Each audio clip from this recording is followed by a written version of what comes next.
ओम शांति। 29/4/1971 के अव्यक्तवाणी के महावाक्य सार है बेहद के पेपर में पास होने का साधन। आज भट्ठी की समाप्ति है व भट्ठी के प्रैक्टिकल पेपर का आरंभ है। अभी आप कहाँ जा रहे हो? पेपर हॉल में जा रहे हो या अपने अपने स्थानों पर? जब पेपर हॉल समझेंगे तब प्रैक्टिकल में पास होकर दिखाएंगे। ऐसे नहीं समझना कि अपने घर जा रहे हैं। नहीं, बड़े से बड़ा कोर्स पास करके बड़े से बड़ा इम्तिहान देने के लिए पेपर हॉल में जा रहे हैं। सेंटर पर जब तक पढ़ाई करते हो तो वह हो गई स्कूल की पढ़ाई, लेकिन जब मधुबन वरदान भूमि में डायरेक्ट बाप दादा व निमित्त बने हुए सभी बड़े महारथियों द्वारा ट्रेनिंग लेते हो व पढ़ाई करते हो तो मानो कॉलेज की यूनिवर्सिटी का स्टूडेंट है। स्कूल के पेपर और यूनिवर्सिटी के पेपर में फ़र्क होता है, पढ़ाई में भी फ़र्क होता। तो इस भट्ठी में ट्रेनिंग लेना अर्थात यूनिवर्सिटी का स्टूडेंट बनना है। अभी यूनिवर्सिटी की पढ़ाई का पेपर देने के लिए जा रहे हैं। यूनिवर्सिटी के पेपर के बाद ही स्टेटस की प्राप्ति होती है। ऐसी ही भट्ठी में आने के बाद जो प्रैक्टिकल पेपर में पास हो निकलते हैं उन्हों को वर्तमान भविष्य स्टेटस और स्टेज प्राप्त होती है। तो ये कॉमन बात नहीं है, समझना है। भले पहले सेंटर पर पढ़ाई करते रहो और पेपर भी देते रहो, लेकिन यह यूनिवर्सिटी का पेपर है। बाप दादा द्वारा तिलक व छाप लगाने के बाद अगर कोई प्रैक्टिकल पेपर में फेल हो जाते तो क्या होगा? जन्म जन्मांतर के लिए फेल का दाग रह जाएगा। इसलिए अगर कोई भी फेल होने का संस्कार व अपनी चलन महसूस होती हो तो आज के दिन वह रहा हुआ दाग, कमजोरी की चलन व संस्कार मिटाकर जाना, जिससे कि पेपर हॉल में जाए, पेपर में फेल ना होने पाए। समझा? वह पेपर तो दे दिया, वह तो सहज है, लेकिन फाइनल नंबर व मार्क्स प्रैक्टिकल पेपर के बाद ही मिलते हैं। यह स्मृति और दृष्टि दोनों को परिवर्तन में लाकर जाना। स्मृति में क्या रहे कि हर सेकंड मेरा पेपर हो रहा है। दृष्टि में क्या रहे कि पढ़ाने वाला बाप और पढ़ने वाला मैं स्टूडेंट आत्मा हूँ। ये स्मृति, वृत्ति और दृष्टि बदल कर जाने से फेल नहीं होंगे, लेकिन फुल पास होंगे। तो भट्ठी कोई साधारण बात नहीं समझना। ये भट्ठी की छाप और तिलक सदा कायम रखना। जैसे यूनिवर्सिटी का सर्टिफिकेट सर्विस दिलाता है, पद की प्राप्ति कराता है, ऐसे ही यह भट्ठी का तिलक व छाप सदा अपने पास प्रैक्टिकल में कायम रखना। ये बड़े से बड़ा सर्टिफिकेट है। जिसको सर्टिफिकेट नहीं होता है वे कभी भी कोई स्टेटस नहीं पा सकते। इस रीति से यह भी एक सर्टिफिकेट है, भविष्य व वर्तमान पद की प्राप्ति व सफलता का सर्टिफिकेट। यह सर्टिफिकेट को सदैव संभाला जाता है, अलबेलेपन से खो जाता है।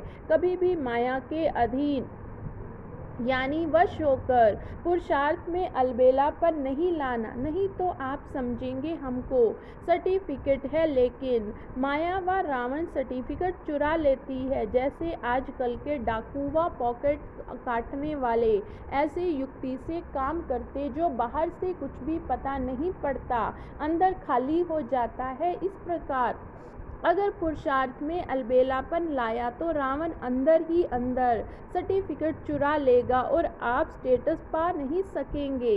इसलिए अटेंशन समझा। यह ग्रुप सर्विस एबल तो है। अभी क्या बनना है? जैसे सर्विस एबल हो वैसे अभी सर्विस में एक तो त्रिकालदर्शीपन का सेंस भरना है, दूसरा रूहानियत का इंसेंस भरना। तब तीनों बातें मिल जाएंगी। सर्विस सेंस और इंसेंस।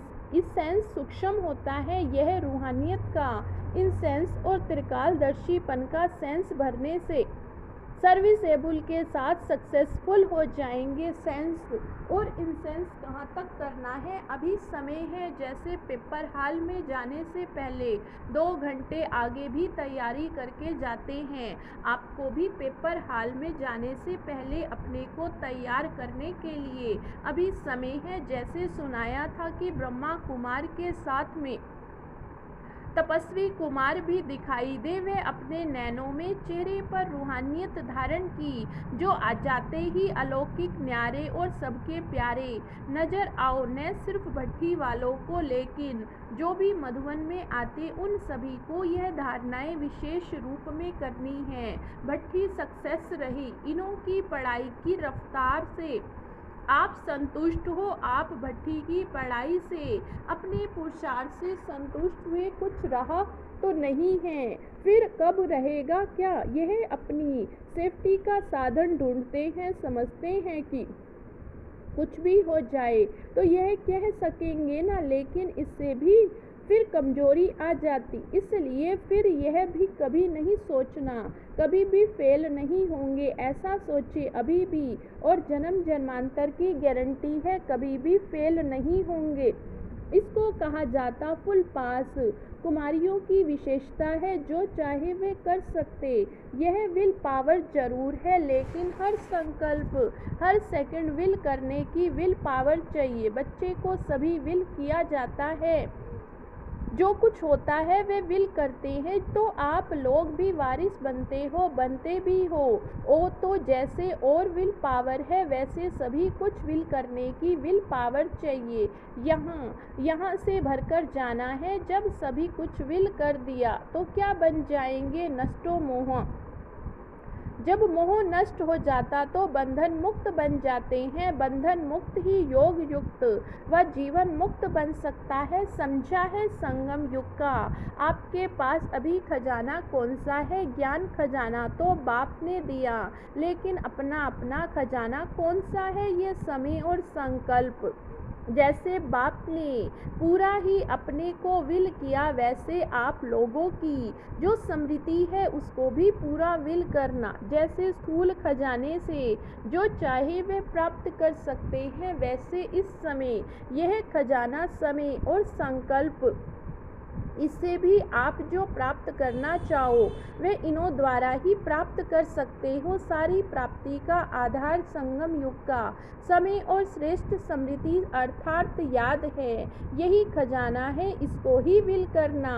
पूरा ही विल करके जा रहे हो या कुछ जेब खर्च रखा है आई वेले के लिए, थोड़ा बहुत कोने में छिपाकर तो नहीं रखा है, जेब बिल्कुल खाली है। कुमारों ने गीत बाबा को सुनाया, आजकल तो मधुबन का हर कोना खाली नहीं है, लेकिन हर स्थान पर सितारों की रिमझिम नजर आती है, तो खाली क्यों कहते हो। जब सूर्य व्यक्त से अव्यक्त होता है तब सितारे स्पष्ट दिखाई देते हैं, तो बाप व्यक्त से अव्यक्त हुए विश्व को सितारों की रिमझिम दिखाने के लिए तो खाली क्यों कहेंगे। स्थूल सूर्य को कहते हैं अस्त हो गया, लेकिन ये ज्ञान सूर्य व्यक्त से अव्यक्त रूप है, लेकिन सितारों के साथ है, साकार रूप से सदा साथी नहीं बन सकते। साकार में होते हुए भी सदा साथ में रहने के लिए अव्यक्त स्थिति अव्यक्त साथी समझते थे, तो अब भी सदा साथ अव्यक्त रूप में हो ही सकता है, क्योंकि अव्यक्त रूप में व्यक्त शरीर के बंधन से मुक्त है। आप सभी को भी सदा साथ देने के लिए इस शरीर के बंधन से मुक्त है। आप सभी को सदा साथ देने के लिए शरीर की स्मृति से दूर करने के लिए यह अव्यक्त पाठ चल रहा है। बाप दादा तो हरे